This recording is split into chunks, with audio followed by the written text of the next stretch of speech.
Hey guys, welcome back to the Push Podcast. I'm Janelle. And I'm Eddie. How you doing? I'm doing well. Who are you talking to? I'm talking to the world. So this is a special episode. This is episode number 76, and we are recording this live for YouTube. Obviously, when you watch it on YouTube, it's not going to be live, but it's not going to be live on the podcast You're either. doing this all wrong. This is how we do things, though. So we got a lot of feedback that people want to see us interact, see the process. So not much to really see. We're just talking. I have glasses on. We're at a desk in a room in our office. We do have really cool bookshelves in the background, but that's about it. Yeah. So let's get into it. Every time we get on, we do a what in the world. Okay, you have one. And we have had we watched some history the other day. Okay. Right. And so we watched. We took a break from serial killers because Eddie thinks that I'm a deranged lunatic, and I am a bit obsessed, but whatever. So we started watching history because, Black History Month. So Black History Month. And so we watched the FBI and MLK. I'm pretty sure I butchered that. I think it's MLK and FBI or something like that. And then I don't know how we got into Malcolm X, and then we watched Malcolm X, the Spike Lee. From the 90s. Right. Mm-hmm. So my what in the world is, like, these wives of these men, how in the world did they even raise 4 kids while they were gone? Yeah, it seemed like they were gone all the time. Like, it didn't seem like they were ever home. And so I just, I was looking at these women, I was like, wow, what in the world? Like, how did they even survive it? How did they keep sanity? How did they keep their identity in it? They didn't. They did. Back in the 50s and 60s, that's just what women did. But these were educated women. They weren't just educated. I mean, Malcolm X's wife was a nurse, but at the same time, you want to have 6 kids, then you got to stay home, especially if you have a husband that chooses a career that requires lots of traveling and speaking in, different parts of the world. Right. And so I think that they decided on those roles and they stuck with them. And I'm sure it was hard. I mean, yeah. Yeah. And so I guess the question is when you have a relationship where one person in the relationship is in a gigantic movement, not just hey, my husband's a doctor. No, my husband is, someone died right now. I don't know what happened, but someone fell down. Not just any of these things are they are civil rights leaders. Mm-hmm. They don't go a 9 to 5. They're traveling across the world, pretty much putting their life in danger. Wait, can I just say that's what you got out of it is the wives are homemakers, so sad for them. That sucks. But what I got out of it is, well, my whole family and my life is in jeopardy now because of some shit you want to do. Right. Well, I think that's a big part, but I think there's a part where I think both of them obviously dealt with threats. Are you talking about Martin Luther King and right? Malcolm So X? Martin Luther King and Malcolm X, they both had death threats pretty much their entire time being in civil rights. But Malcolm X had his house bombed. Right, and so they had to literally pick up and leave, and he went to civil rights work the next day. Right. I don't know. How does that even happen? I think for the ladies listening, we can be thankful that we don't have to do that in 2021. But it's incredible. I definitely think they paved the way. And I think we're getting ready to record an episode on seasons and how you grow out of things and you develop into new habits and take on new roles and new ways of thinking. And so I think over the years, women said, F this. I don't really want to stay home and raise 6 kids. And I want to feel accomplished and I want to step into something that's powerful and meaningful too. And so this is why, we do different things. Yeah. And I think we see a different version of that. You see how active Michelle Obama is. And, obviously, when your husband's a president, that's a big deal. Right. And so I don't think you can choose to not really be active. Yes, you can. Well, yeah. Okay. That's a whole nother political conversation, but So that's your what in the world? Partly, yeah. My what in the world was that, and you kind of like made it sound like I was saying, oh, poor the wives. No, I was like, I appreciate that you are, because you have 3 daughters and a wife that you should care about. So yeah, I just thought it was your I'm sure concern for us. Yeah, and I know that they probably, changed their lives and made certain accommodations so that they can be supportive to their husbands, but I just think it was a tall order. And the other thing I want to say while we're on this topic is when you watch these like civil rights and documentaries, one of the things that you do see women play a major part in these movements, whether it be the organization of or just standing in the front lines, just playing a major part in it. So it was just one of the things I just kind of captured from all of that. Yeah, I'll just say that shout out to the moms that are stay-at-home moms, like holding it down. If you've got a husband that travels, that's away from the house a lot, my hat goes off to you, because I'm not that girl. Yeah, I couldn't do it. Maybe I'm evil and my heart's not big enough, but I just can't stay. I need human interaction, like at an adult level, and when your kids are young, it's really difficult to not lose yourself, especially when you're speaking toddler terms all day and changing diapers and all that stuff. So shout out to all the stay-at-home moms who find great joy in that. I really, really commend you for that. Yeah. So this episode is about what we learned this week and why we think you should know it too. Okay. So I'm just going to be real with you. I've talked about it a couple of times on my social media posts. I'm a little obsessed with Clubhouse right now. Okay. And everything I learned this week was from Clubhouse. And so we're going to talk about that. But also, if you don't know what Clubhouse is, they're not paying me to do this. I just think it's kind of cool. Could help you guys. Those people that listen to the Push podcast, they're pushers. They want to learn. They want to grow. They want to develop. A lot of you that listen to the Push podcast, you're in our Pusher Society.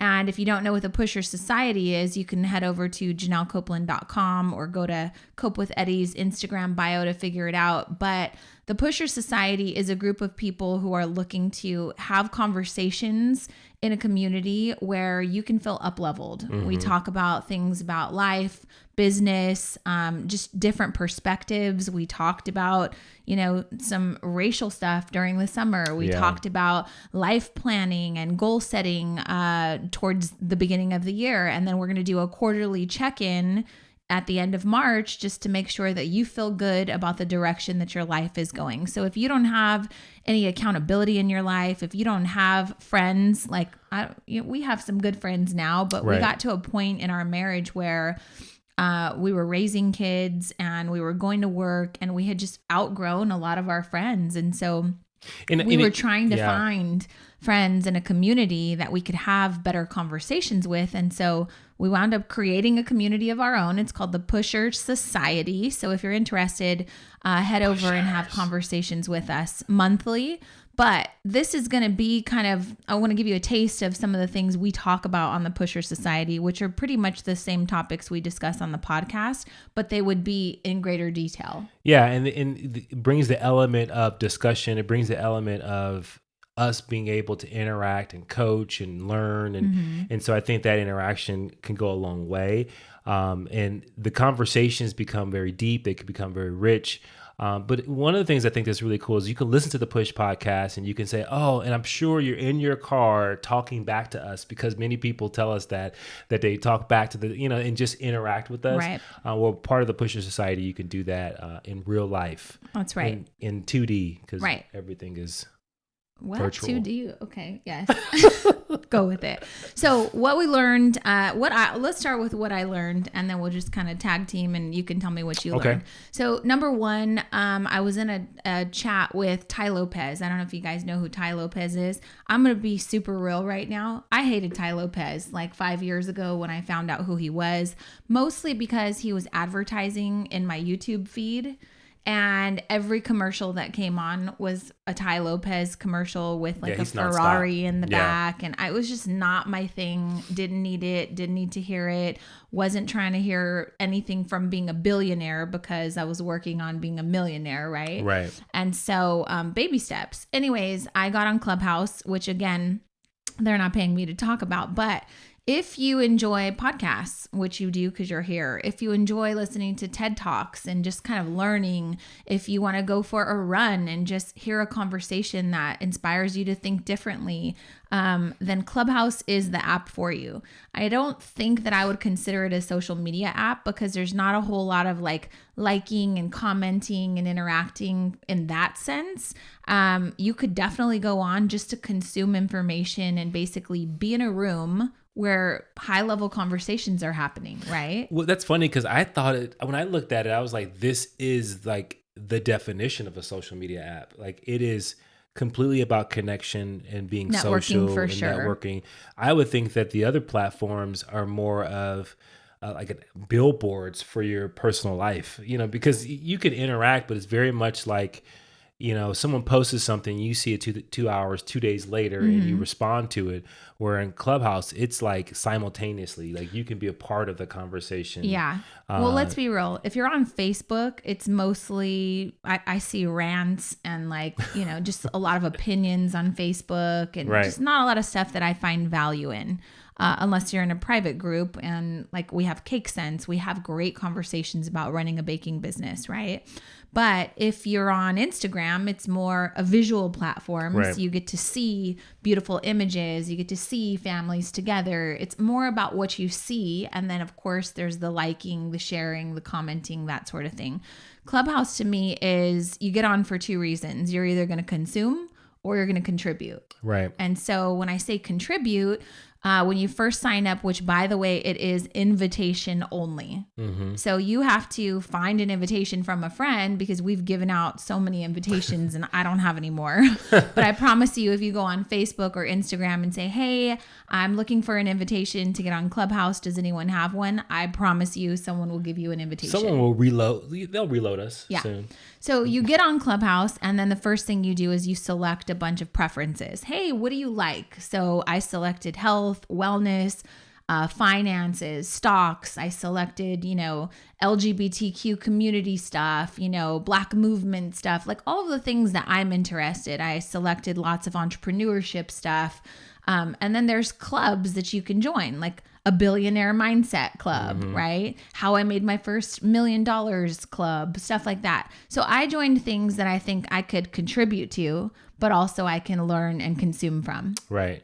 And you do the same, right? I did the same thing. I found myself like choosing things like, I want to learn about like science and yeah. So that's the great thing about it. It's like a live TED Talk. So here's the thing. It's not recorded. You can't go back and listen. So you got a little bit of FOMO, right? But one of our girls, Shalise, which was the one that's been telling us to get on for over 2 months now, she's like, I started following all these finance groups, joined all these clubs, and then when they go on, I get a notification. I go on, I listen. She said, I didn't know anything about stocks, and within the last 2 weeks, I've made $1,000 in the stock market. Sister, that's winning, right? That's nice. So that's something you need to know that we're working on right now is just, stepping into these rooms and these conversations. And we're talking high level people. Right. That are hosting these chats about whatever they want. And if you like the topic and it seems like an interesting conversation, you jump into the room. You have the option to raise your hand virtually because you can't see. I forgot if I said that or not. It's only audio. So the great thing is you don't have to get ready. I don't have to do my hair. I don't have to be camera ready, right? So I'm in this room called, like the Billionaire Mindset Club or something. And Tai Lopez, back to my Tai Lopez. So he's in there and I'm like, don't really know if I like this guy.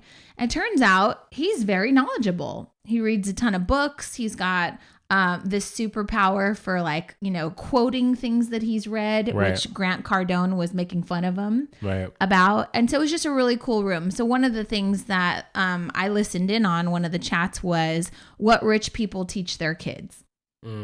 That's a good topic. Yeah. Especially if you're raising kids that are over 10 years old and you're debating things like, do I give them an allowance? Or is it their responsibility to just clean the shit up because they live here for free? Right.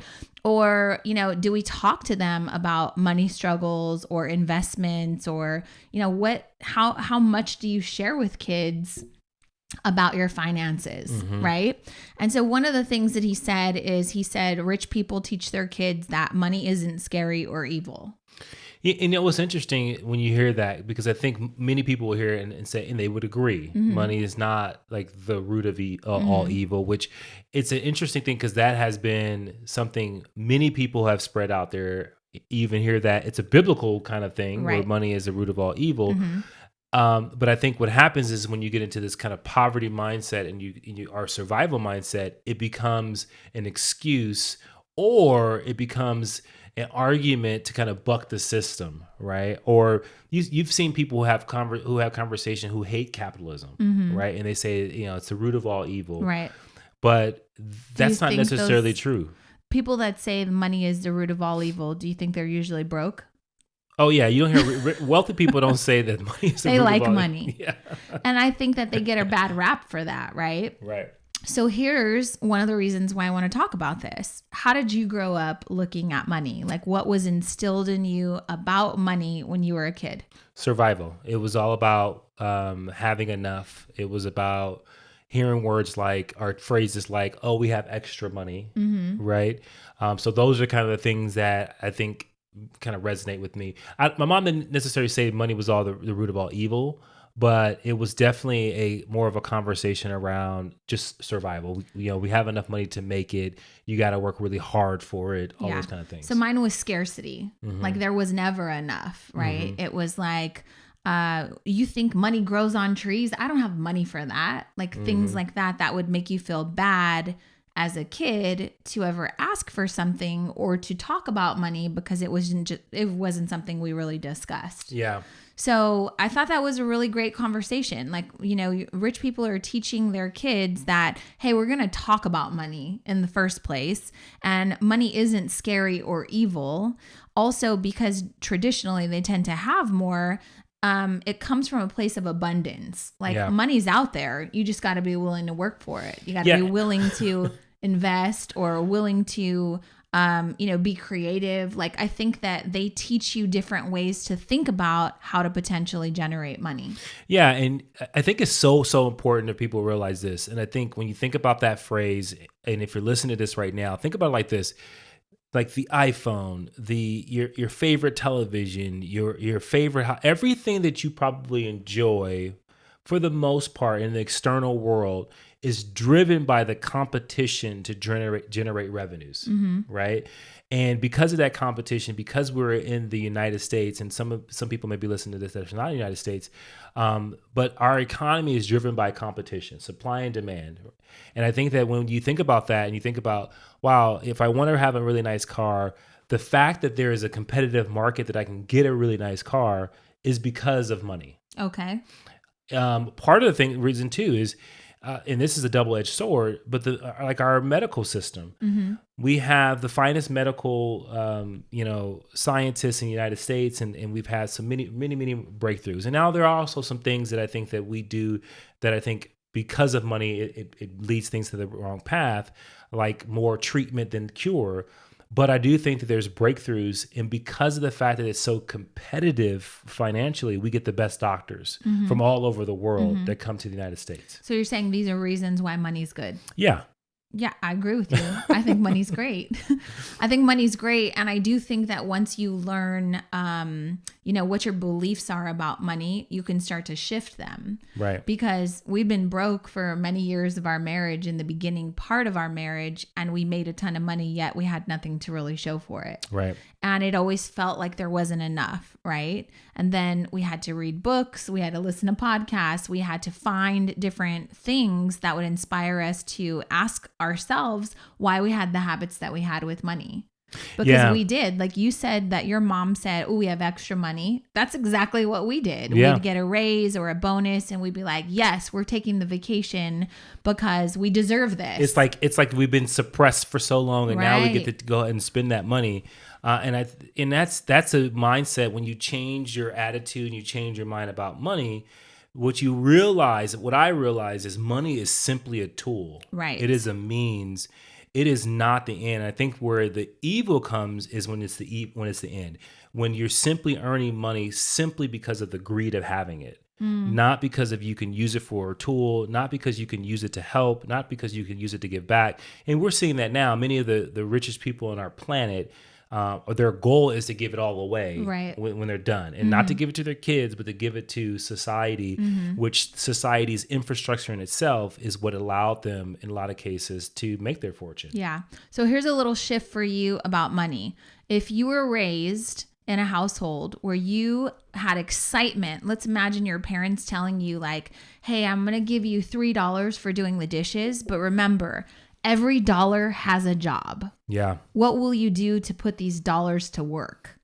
I love that. That would be game changing for me as a kid, because I would have got really creative and probably freaking started a business at 5. You know what I mean? Right. So, and that's exactly it. When somebody says you got to give these dollars a job, you're making them a means, not an end. You're giving it's becoming a tool for your kids. And so I think and that doesn't make you greedy, people. No, but I think your kids how to multiply it. Right. Because the thing is that most of the things that people want in life come down to freedom, right? And freedom to say, I want to be able to do this. I want to help this person. I want to be able to do these things and not have to worry about being in a survival situation or being deprived of anything that are necessities in life. And I think that when you really look at money and you say, okay, how do we generate enough income or wealth in our life to do what we want for the people we love? That's the best thing about it. Yeah. Right. If even if from a religious standpoint, if you didn't have money, you couldn't give to your church. Right. Right. And so money is definitely something important. I love that. Here's another thing that they talked about that I thought was really awesome. And that is like patience, postponing desires now. So like delayed gratification. Yeah. And so they talked about the fact that there was this Stanford marshmallow experiment. And basically, you sit your kid down and you say, hey, here's the thing. They get all excited about this bowl of marshmallows or bowl of candy. You guys may have seen one of the Kardashians did it with her little girl, Stormy. Sat her in front of a bowl of candy. She got all excited and she said, okay, I'll tell you what, you can have one right now, or you can wait for mommy to go to the bathroom. And if I go to the bathroom and you wait patiently, then when I come back, you can have 3. Nice. And so that's teaching your kids delayed gratification. Can you imagine what a game changer that is? Or it's training them to be. Or it's training them to be like self-aware and to exercise discipline, right? So ask yourself as a damn adult, like, what would you do? Do you choose the cookie right now? Do you choose the 3 cookies this weekend on your cheat day? And, I just think it's good to ask yourself, like, am I a person who exercises discipline, or am I a person who tells myself, oh, I just don't have any willpower, eat the cookie? Right. That's important. And so a lot of those kind of tie back into money. And so for adults, it comes down to, did you buy that really expensive car when you probably could have cut down your car payment and you could have saved, or you could have invested that money and made some money on that and drove a car that maybe it's not the most appealing, but does the job for you long term. Right. Like, and those are big decisions that people have to make. But I think those are the little tests that you can do with yourself to say, hey, can I handle this delayed gratification game? Well, I'll tell you, I haven't been good at it when it comes to cars. My entire life, since I've become an adult that's earned my own money, I have always had a new car. Like, I've leased a car. It's been important to me. I lease because I know I want a new car. So why would I buy it and then, know that I'm not going to want it 5 or 6 or 7 years from now? So I lease a car for 3 years, drive it, take it back, happily leave with another one. Right. And so, this is the only time in my life at 42 years old that at December 2020, I completely paid off my car and I don't have a car payment. Yeah. I can't tell you how badly I want to run out and buy a new car. I didn't know that. But I made the decision to wait a minimum of 24 months to have no car payment, because I'm still going to take that money as though I have a car payment, transfer it over to a savings account, and then we can see what we can do to invest that. Yeah, and that's delayed gratification, ladies and gentlemen. And I'm at 42 trying to work on that, right? I think that, to me, that sounds like a really good just exercise in itself. A 2-year exercise, which again, patience, discipline, delayed gratification. What do you think so one of the things we talk about in the Pusher Societies is the 4 pillars of fitness, right? And so that's physical fitness, mental fitness, spiritual fitness, and emotional fitness. Okay. That's it. Yeah, I didn't miss one. I just want to make sure. Which one do you think that probably taps into? Do you think it's more of like a mental game or emotional game? Because there's a part of you that's really excited to do it. And the reason why I asked that is because I think when you said that, I thought, wow, that's a really good exercise of willpower. That's a really good exercise of discipline. But I think discipline lines up differently for some people. Sometimes it's just a mental game for people. Sometimes it's like emotional. For me, it's mental. Yeah. Like, I'm not super emotional. I mean, I don't know. Like, if my best friend pulled up in my dream car, I might be like, oh, I love it. But shoot, I want to go out and get it. And I got to wait for 2 years, right? I wouldn't be a hater. I would just be, it probably would trigger some sort of emotion where I'd be like, I'm itchy now to get it, you know, especially because the thing is, when you have the money to get it, that's a whole nother like level. Right. And the reality is we have the means that you can say, hey, yeah, let's go get a new car. Right. And it wouldn't be a big deal. We've had a car payment, or, you know, we can look at, okay, can we put some money aside and do cash in the next couple of months? Like, that would be something. But I think that is, want to wait. And that's the wealth difference, right? People with wealth don't just go buy new cars because they want to buy a new car. They do it because of it's part of a plan. And they also don't rush into things. Right. So shout out to Dan. I don't know his last name, but he's my neighbor at the end of the cul-de-sac. He's 80 years old. Good old Dan. Yeah. He bought himself a brand new truck, right? Yeah. But here's the thing. He said, I waited. I knew I wanted a truck. I narrowed it down to see what kind. And then I waited to see, you know, was the dealership going to get a trade-in? He said this, not me. He said, was some old lady's husband going to die? And then I could buy, you know, his car that was in tip-top shape. So he did that, waited 8 months, and got his dream car for $30,000 less than if he were to go drive it brand new off of the lot.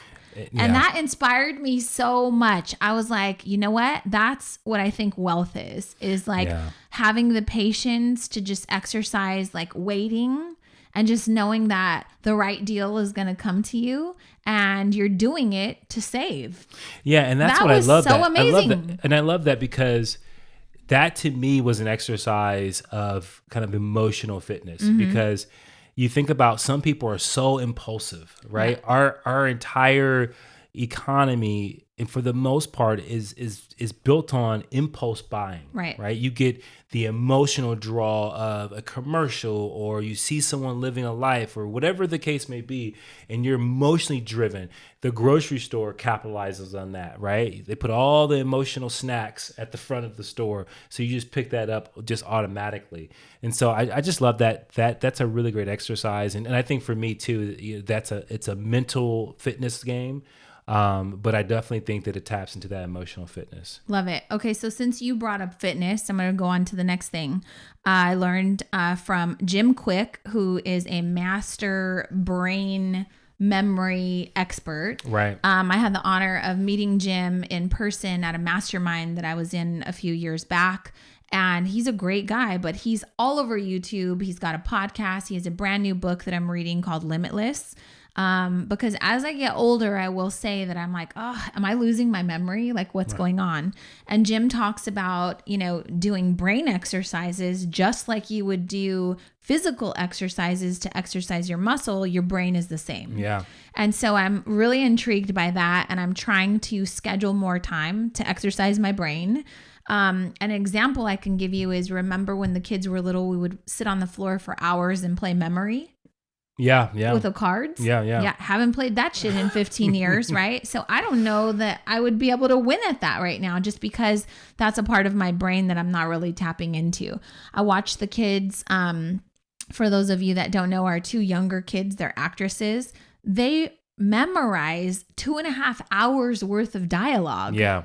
And to me, like, the thought of that makes me want to cry. Not only memorizing what they have to say, but like their acting mannerisms and knowing what the other actor is going to say so that they have the right responses. It's just It's amazing. It's amazing. So sure. I don't want my brain to go to shit. And so I have to start exercising it. So Jim Kwik talks about chronotypes, which I had never heard about. Chronotype, right? So I write it down. This is how I learn. I take notes.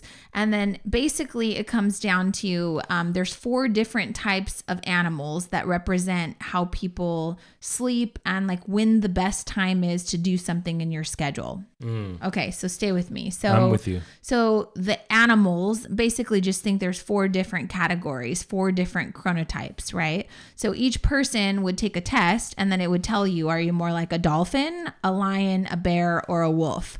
So I read that most people are bears. So here's how it works. A dolphin, they're light sleepers. What? I'm a lion. You don't even know what it is. So dolphins are light sleepers who are often diagnosed with insomnia. That's not really you. Lions tend to wake up early with lots of energy. By early evening, they're exhausted. Oh, yeah, that's me. Yeah, you are a lion then. Bears, internal clocks track the rise and the fall of the sun, and they need a full 8 hours of sleep at night. I need a full 8 hours of sleep, but I can't tell you that I wake up when it's, when the sun comes out. Okay, go ahead. And then the last one, wolves. Wolves have a hard time waking up early and are most energetic in the evening.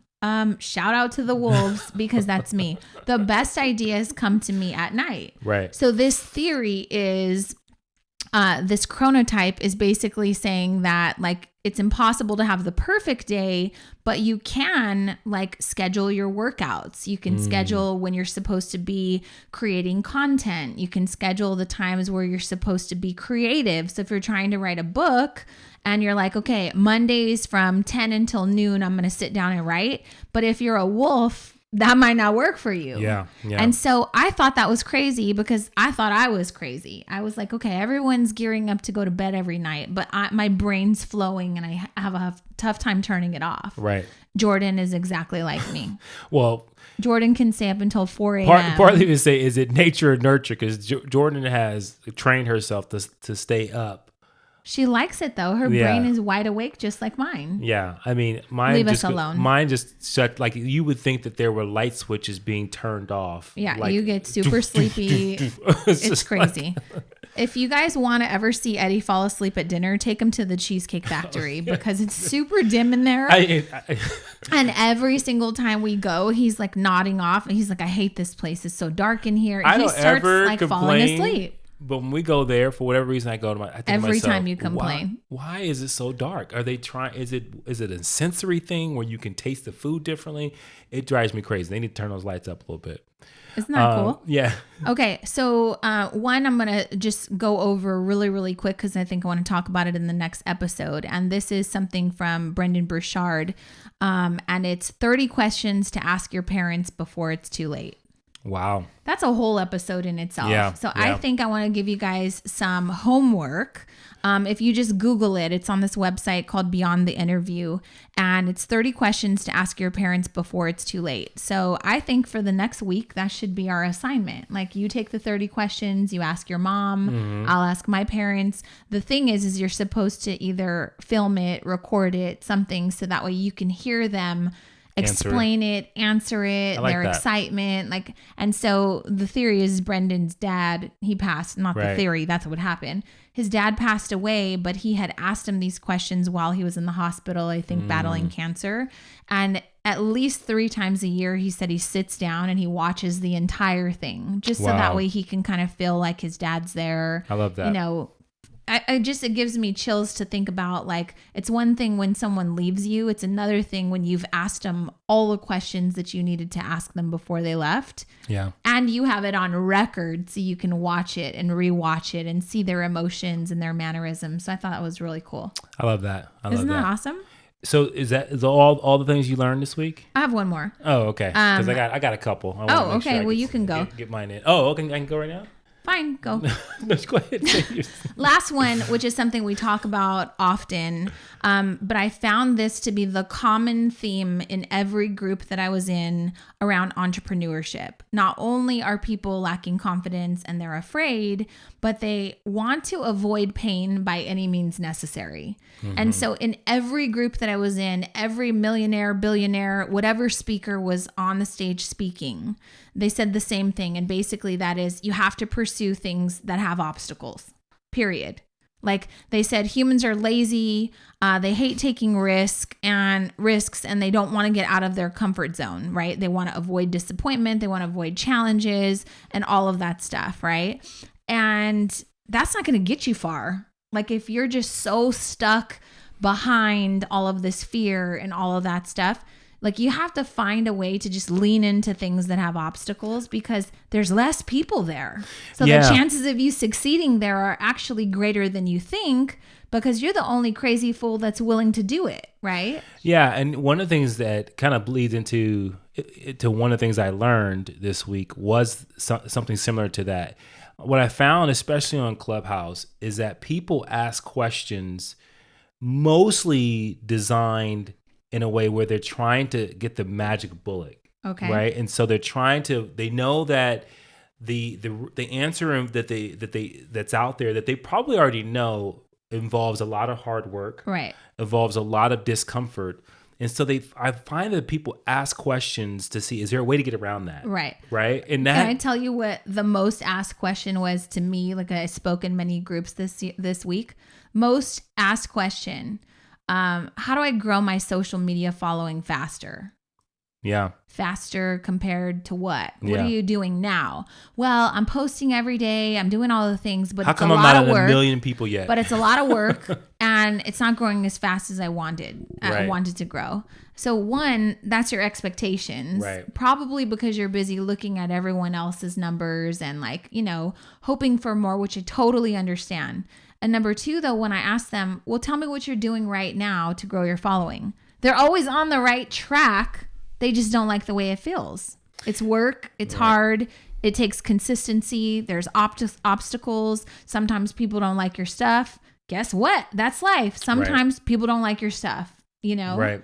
And that compares. Anytime people say more, better, faster, it's a comparison term where you're comparing it to something. So there's something out there that you think it's happening faster for someone else than it is for you, and that comes back to the whole comparison thing. But you hear that for everything. Like when people want to lose weight, how come I don't lose weight fast enough? Right. Well, I mean, I said that last week though, because I was like, let me get this straight. But also that was compared to a younger version of yourself. Right. Right. And so you make those comparisons, which really talks about which really leads into what we talked about last week when it comes to hey, I'm 40 now. I think I know what I need to do, but I've never done this at 40. Right. Right. And so it's going to be a whole different ball game.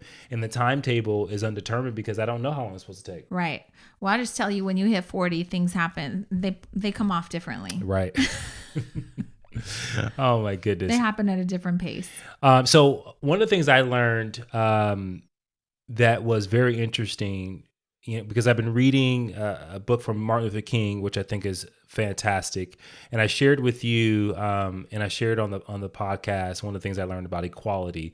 But what I found in just conversations with different people is that we often have a different definition for something that everybody wants the same of, right? And so people want to be understood, but there's a different level of common ground or understanding. People want wealth, but there's a definition difference from being wealth. Some people see wealth as, hey, I need to make sure that I have constant income coming in. I need to be a billionaire. Right. Some people see wealth like, hey, if I can make six figures, that feels like wealth to me. Right. But when you're connecting with people and you're trying to build something with someone, or you're collaborating, you have to have a shared definition for things that you're working on, whether it be a completion, what done looks like, all those different things. I thought that was really interesting from that standpoint of learning that. But also, I'm reading this book called Clarity. Okay. Right. And then this book is basically talking about how to get clear and how to find clarity. And one of the things he's talking about our interpretations of the world. And he said something I thought was really interesting. He said that we are actors within our own interpretations. Okay. Right. And so we literally are playing a part in the interpretations that we see the world. And I just thought that was interesting because you think about all the things that you're into, you think about all the, maybe the conversations on Clubhouse and all these things, and you're playing this part, this perception that you have of yourself, and you show up in that way, but it may not be your authentic self. It may be just a version that you're trying to make sure people still see, even though maybe your mind's changing, your heart's changing, something's changing about you, but you still have to play this role. So it feels unauthentic. Right. And authenticity is so important because, and it goes to the next thing I learned, but go ahead. Well, I was just going to say kind of two things come up for me with that. Number one, Clubhouse is about like you raise your hand and they say, hey, Eddie, come on up, ask your question, tell us a little bit about you. People have a really tough time like quickly telling, people about them. So, you could say, hey, my name's Janelle. I have a podcast. I am a owner of the Cake Mama's Bakery that I recently, retired from. I teach entrepreneurs from all over how to turn their passions into a profitable business. Like, at what point is it too much? Right. Like, how much resume do I give you? Because I do a lot of shit, right? I'm a mother of 3. I enjoy fitness, but I love me some cookies. Like, how much do you want to know? So that's the first thing that comes up. But the second thing that comes up is, we were talking in the previous episode about my friend Joni Davis. She's on Instagram, Sporty Style 247. And she's been in fitness for 25 years. And she's like, I'm telling you right now, I don't really want to talk about fitness anymore. Like, she's going through this shift. Her son's getting older. She's older now. And she doesn't want to talk about glutes anymore. She wants to talk about the fact that women want to lose weight, but they're not willing to do the mental work that comes with the weight loss work, right? And so I'm trying to encourage her right now, like, you get to change. Your passion gets to change. You get to change your message. You get to bring people along the journey with you, right? Which is very much, that's why she reached out to me, because I did that with the Cake Mamas. You know me as the Cake Mama. I don't really want to talk cake all the time. Right. I want to talk about your mind and teaching your kids how to live in an abundance mindset around money and teaching about discipline. And I want to help people push not just in their baking business, but to a greater version of themselves, because that's what I find makes me feel really good and fulfilled. Right. So what's your take on that? Like, what's your bio first? Welcome to the stage, you guys. Eddie Copeland. Eddie, tell me about yourself. But that's the thing. Like, wait, what's your bio? No, but hold on. What I was going to say was, people show up to Clubhouse, which Clubhouse has some really amazing parts of, and I think you can learn a lot. And then there's this part of it's like people are trying to like really force the issue and be a person that has credibility and as an expert in that space, but you can tell when someone gets into a conversation that they don't belong in. But because of their interpretation of who they think they are, they don't humble themselves and ask the question. They're constantly just trying to be the person that's an expert. Like, you were in a conversation the other night where I definitely thought that someone was giving advice, but they weren't at a level where they should be giving advice. Right? So I have a meme that I want to create, like the 10 terrible pieces of advice that I heard on Clubhouse this week. And how they're wrong, but that's mean. Yeah, and I think that people don't have the malice to they're not being malicious but giving bad advice, but people are stepping into things that they should be curious about first before they really start speaking and adding to the conversation. So that's just one of the things I just took from it. But also, I think that what was super important is for those that are listening to that and they're going, "What the hell is Eddie talking about? What do you mean when you say to someone that, hey, you're an actor in your own interpretation?" What I'm saying is that, like, you're able to change your life when you change your interpretation of how you see yourself. Okay. And that means you change your interpretation of how you see the world. And so I thought it was really amazing because when people are trying to get clarity, what's really stopping them from getting clarity is they're so distracted by the things they think they need to upkeep. And they need to relieve themselves with partly how they see the world. Okay. Right. And so they see this world as a busy place. So that was one thing. And we can get into another. But then one thing that's a deeper conversation. I know it's a deeper conversation. But you asked me what I learned. That's what I learned. I love it. But I mean, do we talk about it? Do we move past it? Well, I want to talk about this other thing because I think that you may get something out of this one. Okay. Right? I get something out of everything that you say, honey, because I adore you and I think you're really smart. Well, one of the things I learned, I love you too. I think you're very smart as well. But before you do it, I'm sorry. Can you just tell me your bio? Well, ladies and gentlemen, welcome to the Clubhouse stage, Edward Copeland. Hello, I am the co-host of the Push Podcast. My name is Eddie Copeland, the best podcast on the planet. I'm also a coach, teacher, leadership expert. I've been in the retail and corporate world for the last 20 years, leading teams to do amazing things. Okay, thank you. All right, perfect. All right, back to our regular scheduled program. It is crazy. I heard this term. Someone said that you can't. Okay, this is very interesting. I want to make sure I get this right. You're looking at me, it's making me. Okay, I'm not gonna look at you. But it said that if you're looking to grow, to change, to do anything, the problem we have in a society where it stops people, we have an intolerance for boredom. Amen. 1,000%. No, think about that. An intolerance for boredom. We cannot be bored. Right. My buddy Jim Kwik talks a lot about the fact that although technology has made, our lives so much easier, we have become so stupid because we don't know how to sit with our idle thoughts. We don't know how to exercise creativity. We don't know how to do a lot of things that would spark new ideas. Right. Because we're so distracted. Well, you think about all the books that we have behind us right now, and they came from a place of boredom. I don't think people were writing a book or, whether it be philosophy or their life story in this oh my God, I'm so excited right now, right? And you think about the fact that we look for things to distract us. We look for things to pull us away from the thing that we're supposed to be focused on. Life, whatever you're trying to do. And so I interact with so many people that tell me they don't know what they want to do next in life. They have this anxiety, they have all these things, but at the same time, they have not given themselves any time to be bored enough to get that right idea. Yeah. For their mind to speak to them and say, hey, have you thought about this? Yeah. I agree with you. That's exactly how the Cake Mamas was born. Right. I didn't have a job. I was kind of going crazy, thinking about all of our problems, how we're going to pay our bills. And then I was like, okay, line in the sand, can't do anything about it. What could I do to find some joy right now? Right. I'm going to put on the TV while I cook dinner, and I'm going to enjoy it because I'm blessed to be able to cook dinner. But even in that, well, yeah, distraction. You find a distraction. It was in the background, right? So then I get oh, that's interesting. Cake making. That's cool. I'm saying I wouldn't have found that idea though if I wasn't open to, right? So then I go, I haven't had a hobby in a really long time. I'm going to go buy some stuff and I'm going to make some cakes. There you go. And I leaned into it because it was something I found enjoyment in. Fast forward 10, 11 years later, during 2020, I was like, I want to be bored. I want to slow things down.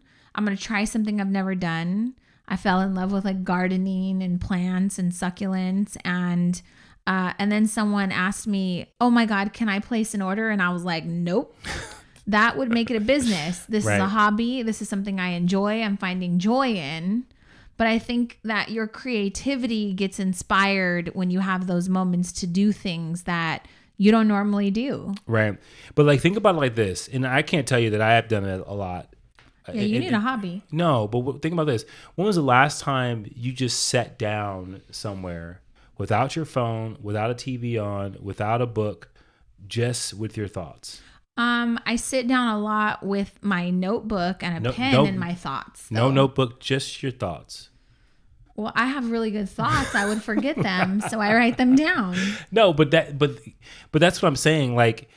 Writing down, that's fine. That's not a huge distraction. But my challenge for the audience and for the pushers out there, when was the last time you just sat down somewhere with no distraction. You mean like a meditation? Like a meditation, or in some cases, a book. Okay. Right? Because some people say, oh, I can't read. I can only do audiobooks. Lots of people, the reason why is because you're intolerant. You need to be entertained. The person's voice is entertaining you, right, instead of it being something where you have to sit with your own words in your mind as you're reading. So we're prescribing boredom.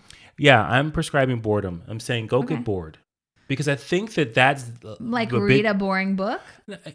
Well, here's the thing. It's interesting that when people talk about reading, they're like, oh, I want to read an exciting book. I'm like, okay, that's great. And that's going to entertain you. And I think that's wonderful. But I will tell you, it is the boring books that you read that you go, damn.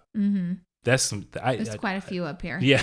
Yeah. That you read and you go, oh my God, that is profound. Like, and so that, to me, those are the things you have to be, if you increase your tolerance for boredom, I'm sure you're going to get a lot more things out of your time with yourself, also the time with reading certain books and stuff like that. So, I mean, that's I get where you're going with it, but I do wish that more people would sit down and just kind of, live in the what if. Like a lot of times I'll start a page with what if.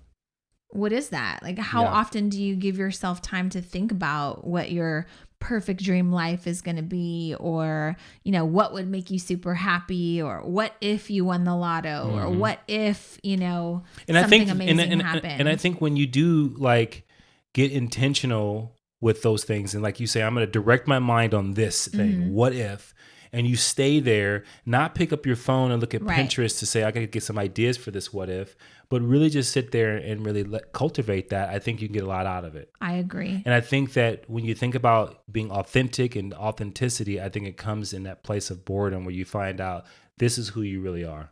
Amen. Amen. There you go. You almost So I hope you guys enjoyed this episode of the Push Podcast. Again, we're always looking for new pushers to join the Pusher Society. If you want to have conversations like this with us once a week and be in a community of like-minded people, then definitely head over to JanelleCopeland.com. I don't know, if you're pushing through in business, you can pick up my 18 success tips for business. If you want a little daily motivation, Eddie Copeland's been doing daily pushes on his Instagram. Push through. And that's about it. Thank you guys so much. Please, if this episode served you in any way, take 30 seconds to just leave us a rating and a review. We would really appreciate it. It helps us create better content for you. So continue to push through, and we love you. Bye. Bye.